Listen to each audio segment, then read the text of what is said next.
sa iyong pagkatao, wala niya ng Diyos. Yan ang turo nila. You are a man of mercy. You can be merciful to some people, to selected people. But because God is not a person, He cannot have that attribute. So, yan ang ano nila. Kaya nga, wala daw kinikilala ang kalikasan. Kapag ka ito ay bumayo ng bagyo, kahit ikaw ay senior citizen, or kahit ikaw ay mahirap, hindi ka nito sasantuhin. Kasi nga, they believe God, or yung mga bagay na as an expression or portion of God. Therefore, it cannot have an attribute belonging or similar to human. Though we say na may mga ganito ang Diyos, but we also believe that He is impossible, meaning hindi ito gaya ng mga character ng tao na motivated at tainted by sin. Kasi tayo, pag nagmahal, may halong lust. Pag tayo nagmahal, may halong selfishness. So, yung mga bagay na yon na dulot ng kasalanan, yun ang i-erase mo sa ating Diyos. So, sa pagiging being ng Diyos, pinag-aralan natin that meron na tinatawag na apophatic theology, meaning lahat ng term na gagamitin natin to describe who God is ay hindi perfect. So, ibig sabihin, short. Bakit? Kasi i-describe mo ang Diyos eh. So, pag i-describe natin ang Diyos, ay mahirap yan.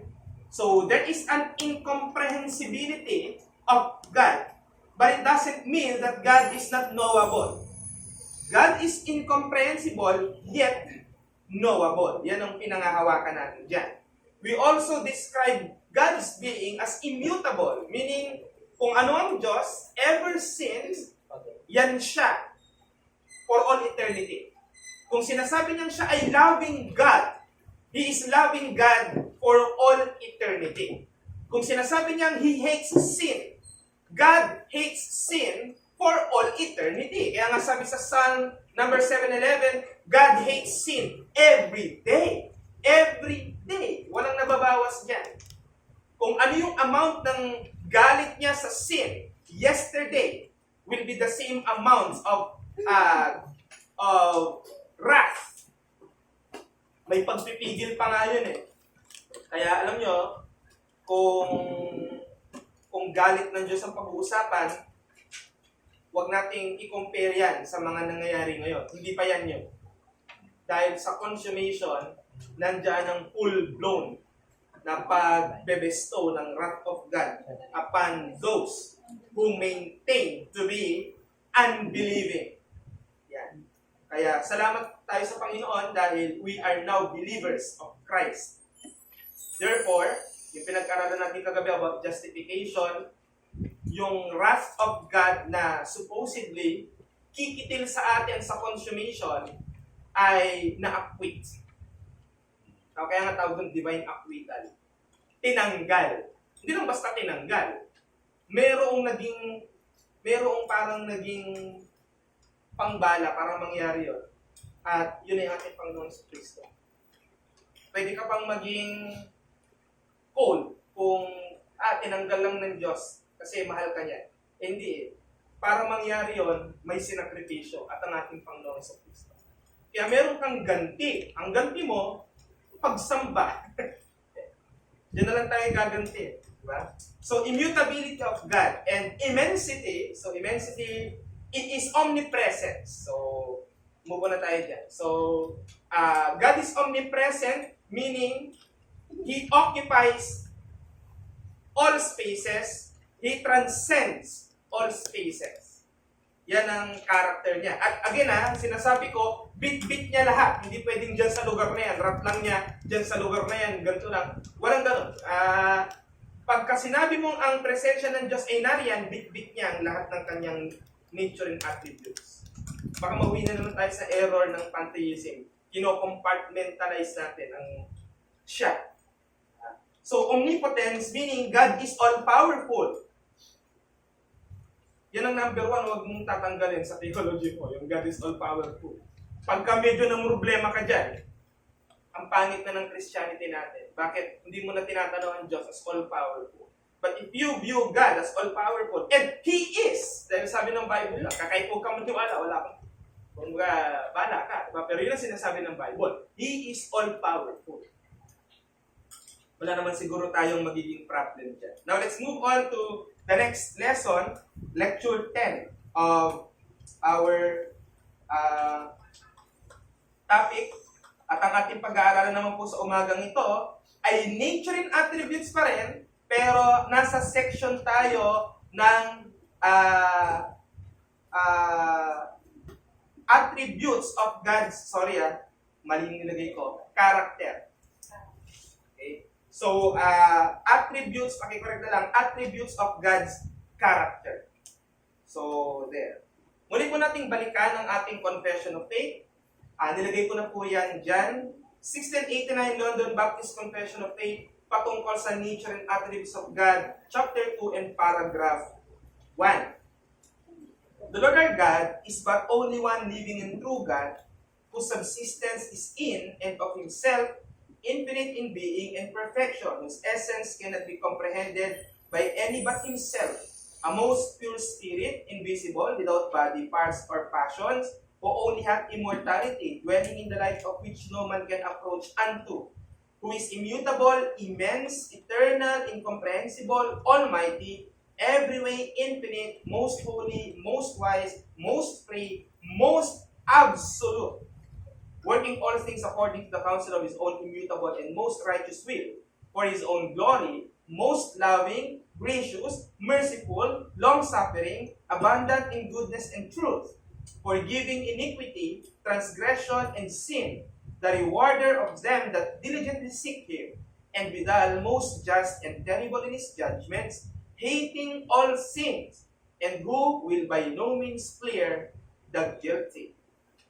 So, ang focus ng ating discussion ngayon, attribute ng Diyos patungkol sa Kanyang pag-uugali, character, or katangian. Katangian ng Kanyang katangian. Yan ang pag-aaralan natin. Ang katangian ng Diyos. So magsimula tayo sa dapat nating tayuan. Lahat ng katangian ng Diyos, perpekto. So diyan tayo magsimula. Lahat ng katangian ng Diyos, perpekto.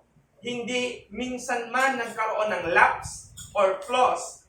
Yan ay in every way absolutely perfect. So, ang ginamit na term ng ating confession is absolute. And the word absolute is the most hated word by postmodernists.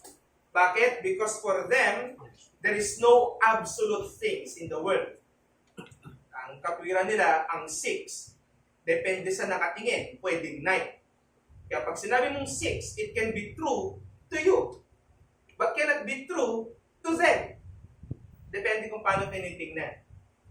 Hindi naman ganoon ang paliwanag natin sa truth. There is an absolute truth because there is an absolute God who is absolutely perfect. Kaya mahalin niyo ang word na to. Dahil ang word na to, para lang sa Diyos yan. Absolute. Absolute ang ating Diyos sa lahat ng kanyang bagay. That's the language of our confession. Let's open our Bible in Deuteronomy 32 verse 4. So, mayroon po kayong mga Biblia, ay buksan nyo. Kung wala, nandyan. Ang nagsulat dyan. No? Deuteronomy chapter 32 verse 4. He is the rock. At tinutukoy dito ay si Jehovah, ang Diyos. He is the rock. His works are perfect. Ang ginagawa niya ay perfect.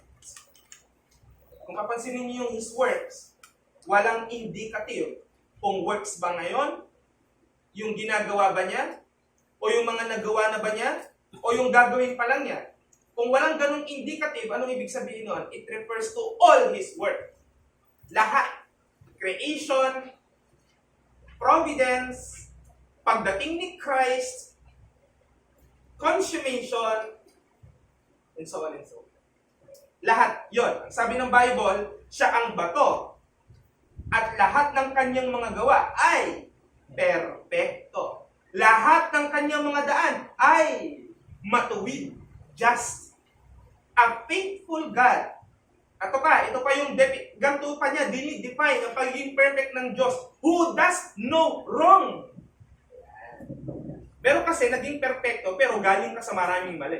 Kaya mo na perfect. Yan. Kaya ka naging perfect kasi galing ka sa maraming mali. Ang Diyos, hindi nang gagaling sa mali. Ever since, galing siya sa tama. At yung tama na yon, na-maintain niya. Always perfect, always just, always absolute in His works. Yeah. Sino po yon? Ang Diyos. Ang Diyos natin. Kaya, ang tamang devotion dyan, ganito. Pag ititiwala natin ang ating mga desisyon sa Diyos, hindi tayo bibiguin ng Diyos dahil hindi siya nagkakamali. Tama? Gawin natin. Yeah. So, God's perfection applies to all His attributes. So, huwag nating isipin na nakahiwalay pa yan. Ang Diyos po omnipotent. Okay, alis na tayo doon. Ang Diyos po perfect din. What? Ang kanyang perfection, beholding sa lahat ng kanyang attributes. So, in theology, hiwalayin natin. May dalawang klase, di ba, ng attributes. Ano yung una? Communicable. Doon muna tayo sa incommunicable.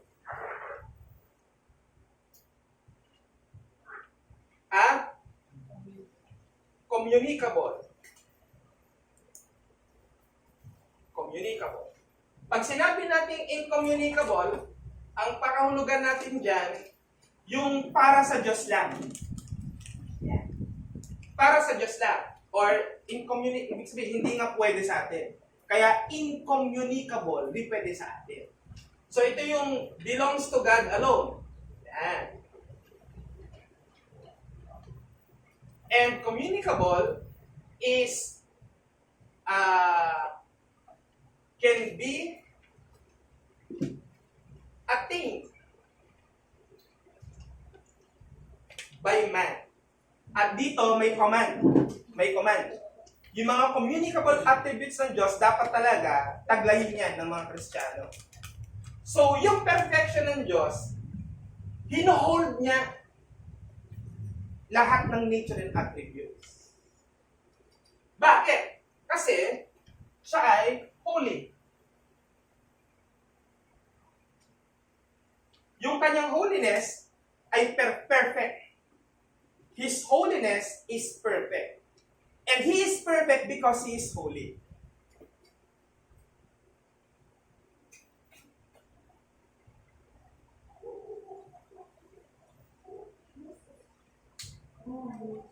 Holy siya dahil perfect siya. Perfect siya dahil holy siya. Now, yung perfection niya at holiness niya, nag-hold yan sa lahat ng kanyang nature and attributes. So, ganun yung sistema niya. Kaya dyan tayo nagsimula. Dyan tayo nagsimula sa pagiging perfect niya. Ang premise natin, ibalik natin sa note. Doon sa nilagay kong note. Ang perfection ng Diyos, nag-a-apply sa lahat ng kanyang attributes at sa lahat ng kanyang ginagawa. Okay. Ano-ano itong mga attributes na ito na pumapatungkol sa katangian ng Diyos na perfecto? Number 1, holiness. So, pag-uusapan natin, holiness of God. Medyo kalimutan niyo muna yung holiness natin. Holiness muna ng Diyos. Holiness of God. Para makita natin kung paano tayo dapat makarelate. So, holiness of God. What do we mean by that? What do we mean by that? That God is holy. Ang Diyos ay banal. Sige, define natin para di mahirapan. Pag magde-define kayo, wag sa Webster. Pag theology, wag kayo mag-Webster. Pwede kayong pumunta sa Webster para i-define yung word lang. Pero lagi ko nga sinasabi, di ba, iba ang wordings ng, iba ang mga termino ng theology. Gaya niya, pag sinabi niyong simple, pag tumingin kayo kay Webster, syempre sabihin niya sa'yo, yung hindi mahirap. Pero simple in theology, is other thing. So definition, holiness of God is defined as His absolute moral purity. So, big word yun.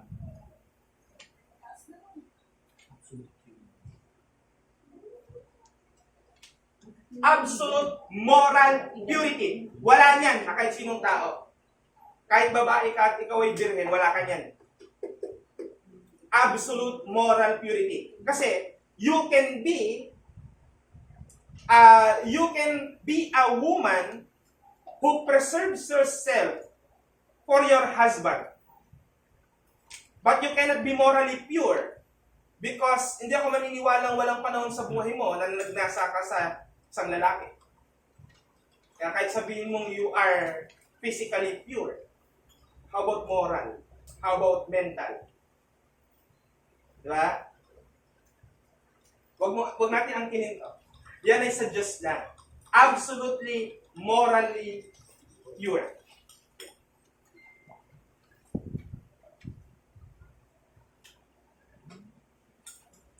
So, He is absolutely morally pure. And, ito, perfectly separated from sin. So, perfectly separated.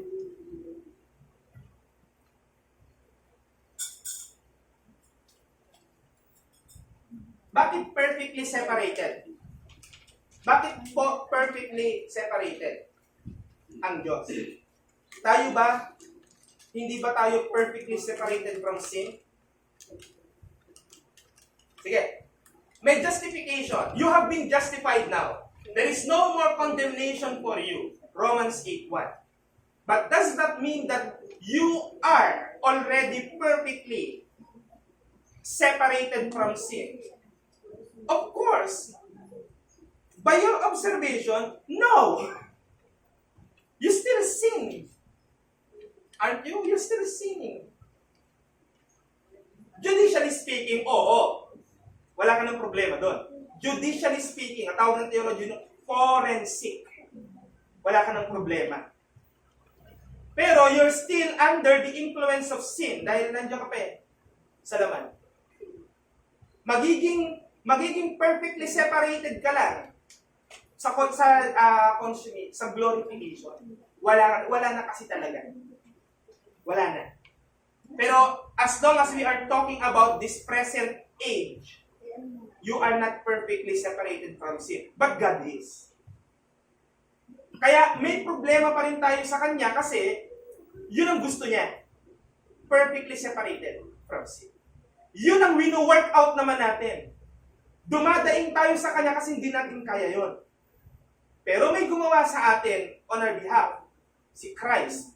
Kaya hindi na siya nakatingin doon. Pero, under the supervision of the Holy Spirit, He is working that out in us na makarating tayo dyan. Pero sa buhay na ito, hindi ka 100% makakarating dyan. Magiging 100% ang sanctification mo the moment you die. Or the moment madatnan ka ng ating Panginoong Jesucristo sa Kanyang second coming. So, holiness of God can be defined that way.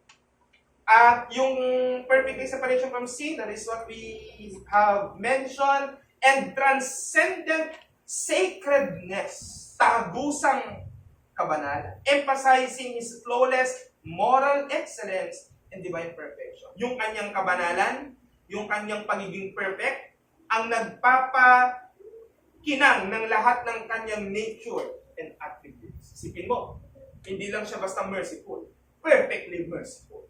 Lahat ng klase ng mercy, nasa Kanya. Yung mercy hindi mo matagpuan sa tao, nasa Kanya. Kaya humamon ng ating Panginoon, magpatawad ka 70 times 7 because that's what He is. That is who He is. Ikaw ba makakapaghamon ka pa sa taong di mo ginagawa? Kalunyero ka, tapos sabihin mo sa mga bata, huwag kayo mga ngalunya. Di mo masasabi yun. Bakit? Because that is what you're doing. Kaya yung mga ganyan, di ba katingin sa mata yan? Di ba katingin sa mata? Bakit? Because they're guilty of those specific sins. Isaiah chapter 6 verse 3, Ito yung awit ng mga anghel na nakapalibot sa Diyos. And one called to one another and said, Holy, holy, holy is Jehovah of hosts. The whole earth is full of His glory. Ano yung mga anghel na nakapalibot sa Diyos? Ano yung mga anghel na bumabalot sa kinang ng Diyos? Diba? Ano po? Ano po? Sige, ano? Ano yung mga anghel na pumapalibot sa Diyos? Cherubim? Seraphim? Fallen angel? Oh, nalimutan na. Mga estudyante natin sa Berea. Ano yung mga anghel na bumabalot sa ating Panginoon? Cherub or seraph? Okay. Ano? Ang pinaka-confident.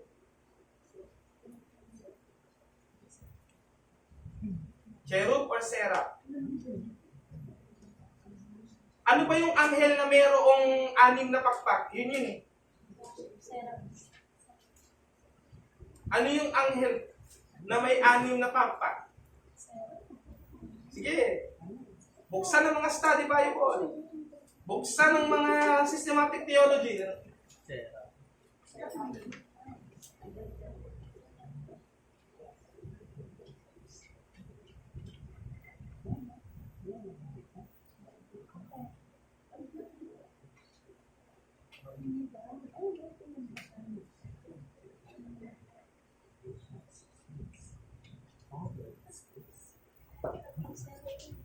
Sure na, Seraphim? Seraphim? Sabi niya eh. So, ito yung mga angels na mayroong 6 na pakpak at ang trabaho nila, takpan ang Diyos sa kanyang sobrang kinang na perfection at glory. Yung unang, so kung ito yung anghel, so meron siyang 6, diba? Yung paa niya ay yung pakpak niya sa baba, tinatakpan yung paa niya.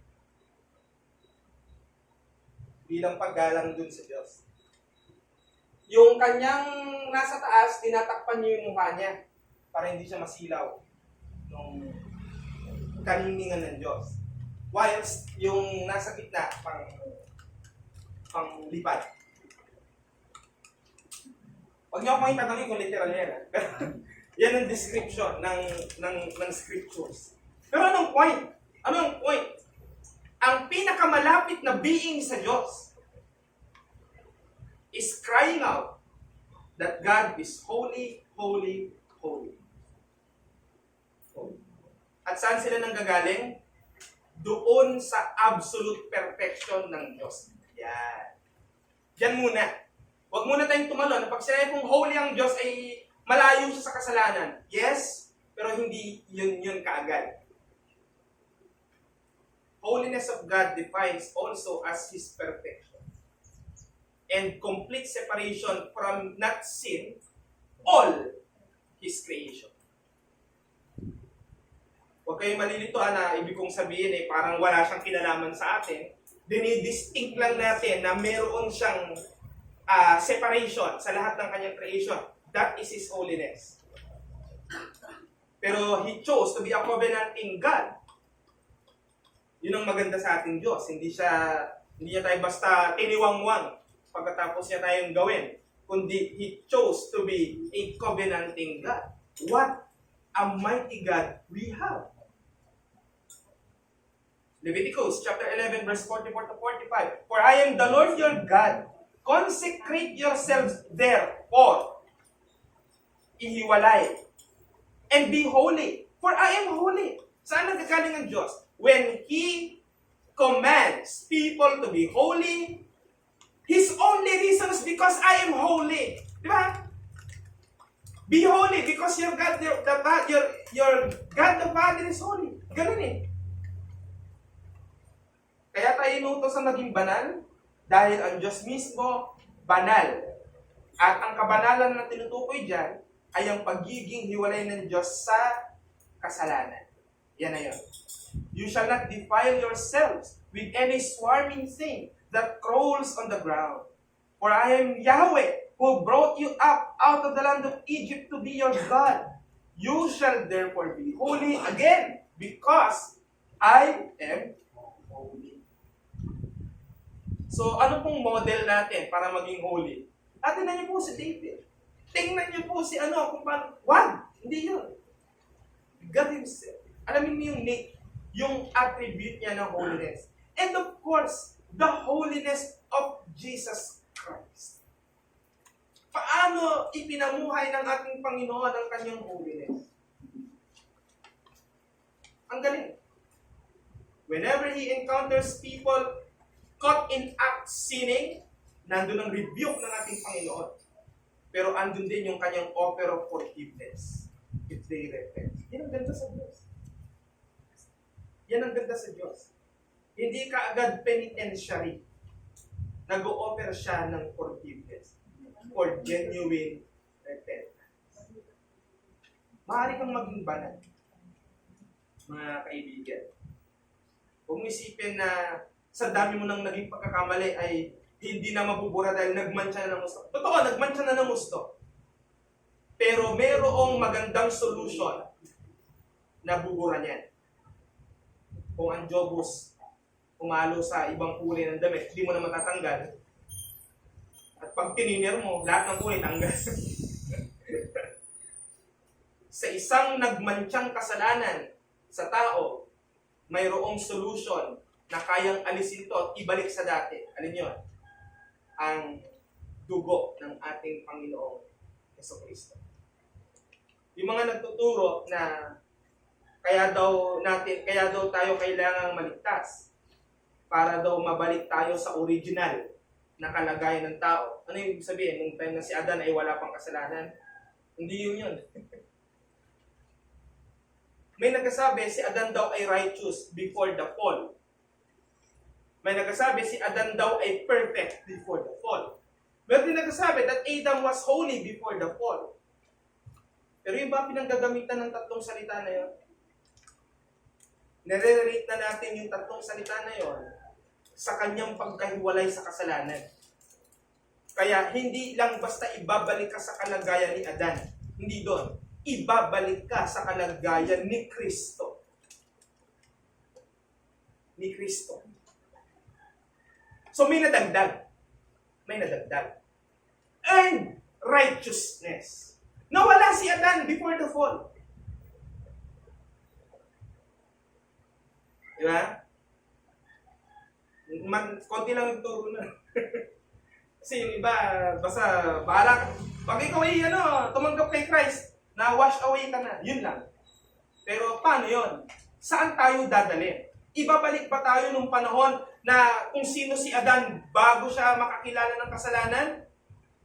Isang bahagi yon. Pero ang magandang bahagi ay yung napagtagumpayan ni Kristo sa kanyang pagkatao. Earned righteousness.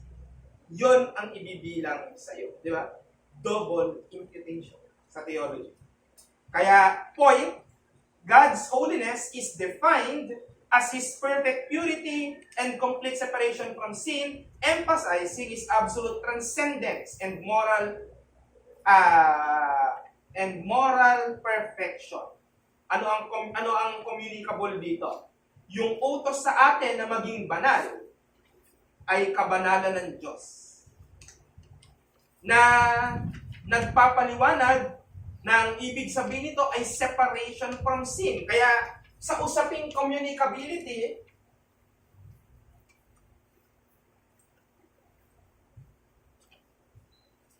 ng holiness, hindi mo dinidefine na ikaw ay maging kagaya ng Diyos na absolutely perfect. Hindi ganon. Kasi dinefine natin yung holiness of God. Una, absolute moral purity, na siya lang yon, perfectly separated from sin. Siya lang din yon. Pero yung isa pang aspect ng holiness that He is separated from sin, yun yung pwede sa atin. Huwag mo lang dagdagan ng perfectly at absolutely kasi hindi nga ikaw yun. So, holiness, pwede sa atin, tinatawag nga tayong gawin yun. Be holy.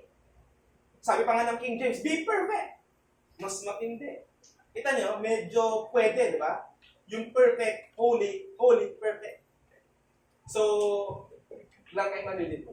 So, sa communicability, sa holiness, is, ang equal niya is life separate from sin. Yan ang goal natin. Buhay na malayo at nakahiwalay sa kasalanan. Eh, Josh, tama. Yun na tayo, di ba? Sa justification. Dati pinag-uusapan yun. Pinag-uusapan natin sanctification. Iba pa yun. May ginawa si Kristo sa'yo, pero ngayon, may utos sa'yong magpakabanal personally. Personal holiness. Kung masipag, basahin ang Holiness by J.C. Ryle. Very basic. Very basic. Pero classic. Maganda. Number 2, alis tayo sa holiness. Wisdom of God. Malimit natin ina-ascribe ang wisdom sa tao. Oh, you are a very wise man. But what do we mean when we say that God is wise? God is most wise. Di ba? God's wisdom refers to, again, His perfect and infinite knowledge. Hindi natin dinidefine yung infinity na yung walang katapusan, tapos habang walang katapusan, dumadagdag yung dumadagdag. Hindi ganon. Hindi ganon ang infinity ng Diyos. Maintain. What He is, infinitely, yun siya. Hindi nadadagdagan. Ganyan ang open theism, kaya ingat kayo. Open theism, hindi nag-decree ang Diyos. Pero dahil sovereign siya, He can respond correctly and through wisdom kung paano niya isosolve yung mga current conflicts. I cannot believe a God like that. Na hindi niya alam kung ano yung mangyayari, but He can respond correctly sa mga mangyayari. Open theism yan. By mga nagtuturo niyan, kaya ingat kayo. Hindi ganyan ang ating presentation ng Diyos. God's wisdom refers to His perfect and infinite knowledge, understanding, and application of that knowledge in all aspects of creation and providence. It encompasses His ability to discern all things perfectly and to make decisions that are consistently good and right according to His sovereign will. This wisdom is foundational to His divine plan and redemptive purposes, reflecting His unerring ability to bring about His intended outcomes for the universe and for His people, ultimately for His own glory. Bago tayo pumunta sa mga verses, let me define na when it comes to the will of God, meron tayong dalawang dapat iwasan. Una, open theism. Ngayon sinabi ko kanina, open theism is, ang Diyos is open lang siya. Ganito. Di ba ang Calvinism, ang Reform, o ang Biblical, napaka-common sa atin ang understanding na God has decreed everything, whatsoever comes to pass. Di ba yung natin? Lahat na nangyayari, whether great or whether small, are all decreed from eternity. So yung mga nangyayaring yan ay tinakda na ng Diyos. That's how we define God's will. That's how we define God's decree. Open theism, nonetheless, is defining or they define na ang Diyos, hindi siya nag-decree. Meron lang siyang statutes. Ito yung gusto ko, gawin nyo. Pero wala siyang knowledge. Ano ang gagawin ng kanyang creation? Pero ang positive side ng open theism, dahil Diyos siya at wise siya, ano man ang marating ng tao sa kanyang desisyon, kaya niyang solusyonan. Open theism. Ganda. Maganda kung nasa isip mo, ayaw mong mapakialaman ka. Yan ko gusto ko eh. Kung maunawaan mo ang sarili mo, saan ka dadalhin ang makitid mong utang? Saan ka dadalhin yan? Dadalhin ka niyan sa kapahamakan. Maniniwala na lang ako sa isang Diyos na kapag humawak ng buhay ko, ay tatama niya lahat. At ang pinakamalalim pa na presentation, dahil elect niya ako, nakalatag na lahat ang dadaanan nito. So sabi nga ni Pastor Olan, huwag mong ipangbabala na yan sa mga baguhan pa lang. Dahil Sunday school ito, wala po tayong magagawa, yung topic natin. Yung topic natin. So, there, wisdom of God. Open theism. Next is Molinism. Yan.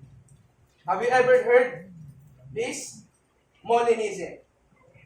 Ito ay pang counteract ng Catholic Church nung panahon na nagbo-boom ang Reformation ng 16th century. Nung panahon na nauuso na ang Calvinism. So meron silang other way of explaining things. Ang Molinism is that God has a libertarian will. Mga word, libertarian or ang Diyos daw merong libertarian will. Or sa pinaka mababaw na understanding, meron siyang middle knowledge. Ano yung middle knowledge? Ang Diyos ay meron siyang statute. Huwag ang mga ano niya. Yun ang definition na sa decree. Pagkagaya ng isa. Kaya lang, ang middle knowledge ganito. Sa isang specific na scenario, alam ng Diyos ang iba't ibang tendency. At prepared siyang mag-respond saan man pupunta doon ang tao. So nasa gitna yung Diyos. Nasa gitna ng knowing at not knowing. Ang reform baliktad. He knew, he decreed, he responds pag na-execute na yung decree na yun. Yun ang tama. Dahil yun ang sinasabi ng Bible. Bakit po nagkaroon ng ganitong mga komplikadong pananaw? Hindi kasi nila matanggap na ang lahat ng bagay tinakda na ng Diyos. Doon sila nanggagaling.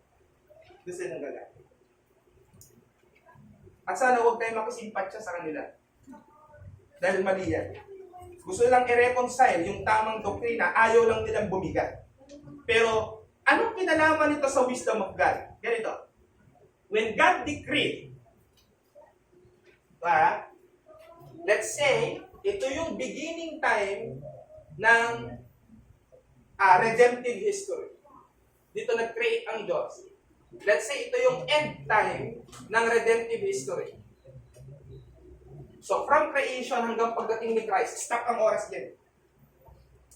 So, itong nauna, tinatawag nating eternity past. Eternity past. Yung susunod, eternity future. Calvinistic approach or Reformed approach is that God decreed everything in eternity past. Lahat ng mangyayari. Pag-create kay Adam, pag-create kay Eve, paglaglag ng tao sa kasalanan, pag-elect or pag-predestinate, ganyan-ganyan. Hanggang pagdating dito. Pero yung decree niya nakaangkla sa kanyang most holy and wise counsel. So diyan nag-a-apply yan. Kaya ang wisdom ng Diyos, hindi yan as a response doon sa ginawa na in time. Kundi noon pa yan. Noon pa yon. Noon pa yon. Yan ang confession ni David sa Psalm 139. Before I speak a word in my tongue, O Lord, Thou knowest it already. Thou knowest it already. Hindi pa nga naiisip na sabihin mo, alam niya na eh. So, ano ibig sabihin nun? Decree. Decree. Because He is wise. Romans 11:32-34. Ang gusto ko i-point dyan, huwag natin intinding mabuti ang wisdom niya because that is part of His incomprehensibility. Romans 11:33-34. Oh, the depth of the riches and wisdom and knowledge of God, how unsearchable are His judgments, and how inscrutable His ways. For who has known the mind of the Lord? Or who has been His counselor? Ang ganda ng hamon ni Paul. Bakit ka mas matalino sa Diyos? May nakita ka na bang naging counselor niya? May nakita ka na bang naging advisor niya? Kilala niyo yung false prophet na nagsabing hiningian daw siya ng Diyos ng opinion niya? God talked to me and He asked my opinion. Kung nandun ako sa harapan niya, go to hell. Now! Hindi ko ipagpipray ang ganyang tao na dalhin ng Diyos sa kanyang karya. Maraming pinahamak sa impyerno yan, ganyang tao. And they know it. They know it. Hindi tayo inuutusan ng Bible na ganyan ang dealing natin sa mga false preachers. Ang sinasabi ng Bible na gawin natin sa mga false preachers is to rebuke them, confront them, speak against them, that their mouths will be stopped. Hindi yung sensya muna. Baka i-convert din ng Diyos yan sometime. Hindi ganyan. Iba yung mga tao na nanloloko niya kesa sa siya na nanloloko. Magkaiba yun. Kaya hindi ganun ang prayer. Proverbs 3:19-20, The Lord by wisdom founded the earth. Yan. Ang Diyos sa kanyang karunungan, tinatag ang sanlibutan.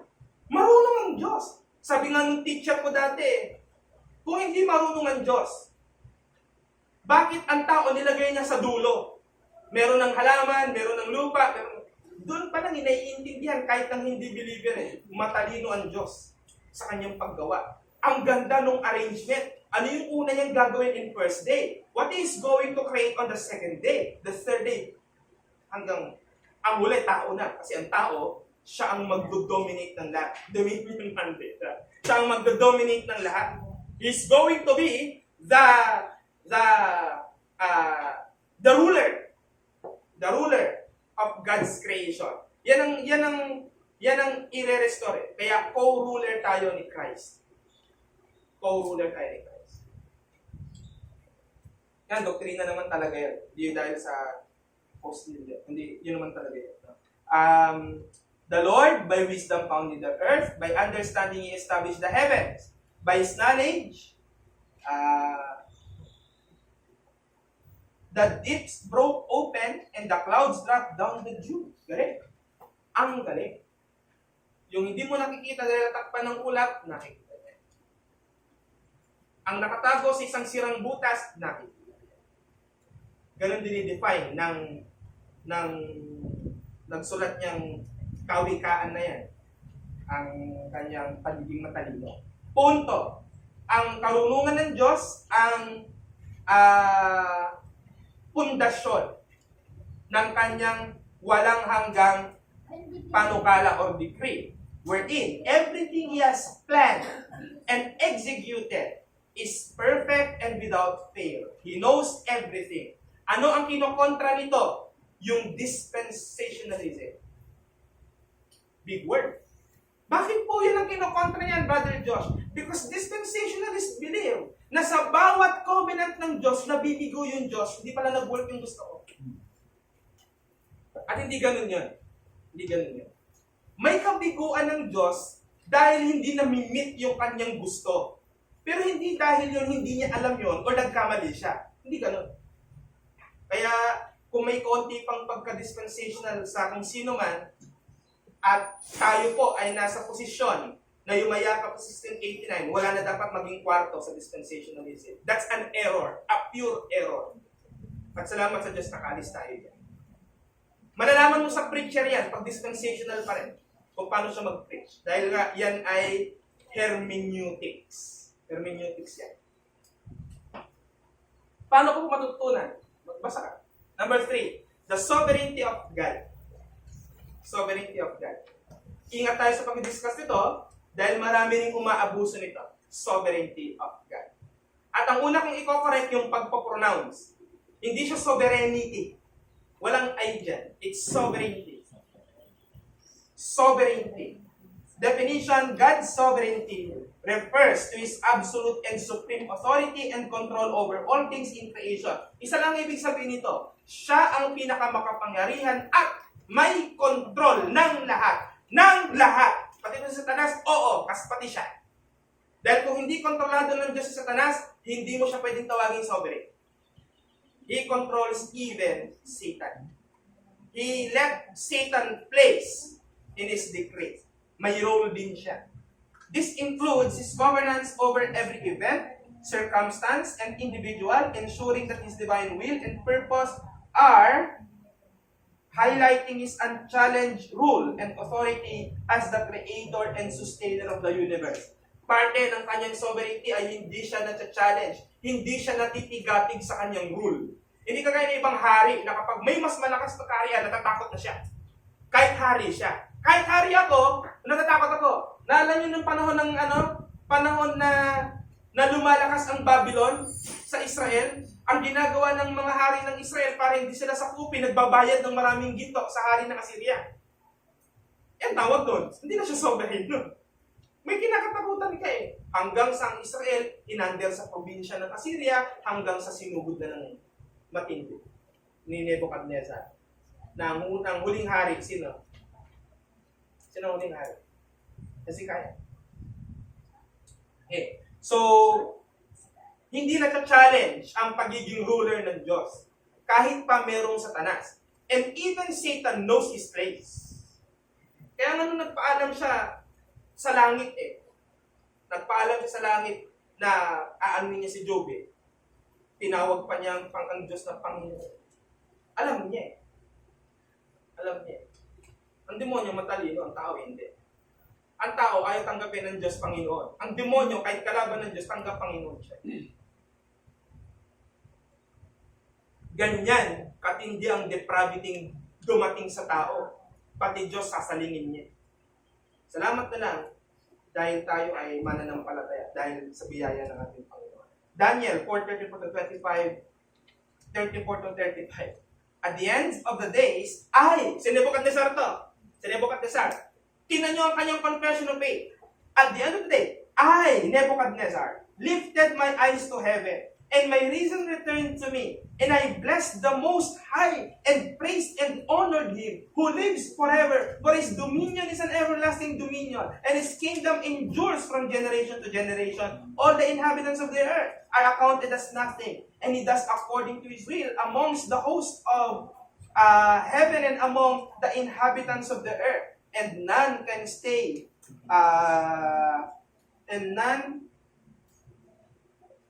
none can stay his hand or say to him, what have you done? Or sa King James, what doest thou? Hari na to. Hari ng makapangyarihang imperyo noon, Babylonian Empire. Kumilala na may mas mataas sa kanya, ang Diyos. Kakailanganin mo pa ba na sa bibig ng isang makapangyarihang presidente mag-confess na ang Diyos ang Panginoon bago ka maniwala doon? Sana hindi. Sana hindi dumating sa ganun. Alam mo, pagkakaalam ko, confession na ni Nebuchadnezzar nung time na bumagsak na siya. Pansamantalang binalik sa kanya yung tino. At nung bumalik, yan ang sinabi niya. Ganda. Sons, number 115 verse 3. Our God is in the heaven. He does all that He pleases. Mag-rest tayo dyan. Wala ka nang magiging aalalahanin. Bakit? God is in ultimate control of everything. That is sovereignty. Bago ka magpakalalim sa sovereignty, yan ang unang maintindihan. What do I mean when I say God is sovereign? Catechistic style. No? When I say God is sovereign, He is in control of everything. Ganyan ang definition. Magtapos tayo kay Arthur W. Pink sa kanyang napakagandang book, The Sovereignty of God. Yan ang unang nababasa ng mga landmark, kaya sila nagiging reform, yung book na yan. The Sovereignty of God. A.W. Pink, The Sovereignty of God. Divine sovereignty means that God is God. In fact, as well as in name, that He is on the throne of the universe, directing all things, working all things. After what? After the counsel of His own will, Ephesians 1:11, according to His own purpose, Romans 8:28, and that nothing happens save what He has eternally purposed, neither is there any that can stay His hand or say unto Him, what doest thou? Ano ngayon ang point? God, as creator and omnipotent, possesses all rights and power to rule and direct all that He created. His sovereignty speaks of His power to make everything happen according to His decree. And this is my final challenge. Desire perfection of communicable attributes because of their beauty we can see in God and for the glory that He deserves from us. Nakita natin ang ganda ng mga attributes ng Diyos. Meron pa siyang mga shinare sa atin na attributes. So desire natin. Kung nagagandahan tayo doon, maging aspiration natin yun. At gagawin natin yun for the glory of Him who created us and rules over us. Let's go to Lord in prayer. We praise Thee, O God, for Thy works. We praise Thee for the beauty of Your perfection and holiness. Thou encompassest all things. Therefore, we can be assured that nothing in Your will fail because You are perfect and in every way You are infinite. So we thank You for these truths that we can apply, and as a response to this, moving forward, we will view You as sovereign. And what we mean by that is you are absolutely in control of everything. So whether we decide things, if we rely upon Your words, we can be sure that it will not fail because it is founded in Your holy word. Thank You, dear Father, and we ask for Your forgiveness if we fail to see You as sovereign, as holy, as perfect, as wise. We acknowledge our transgressions before You, that we are finite beings. So help us to understand these things, even in our practical life. In Jesus' name we pray these things. Questions?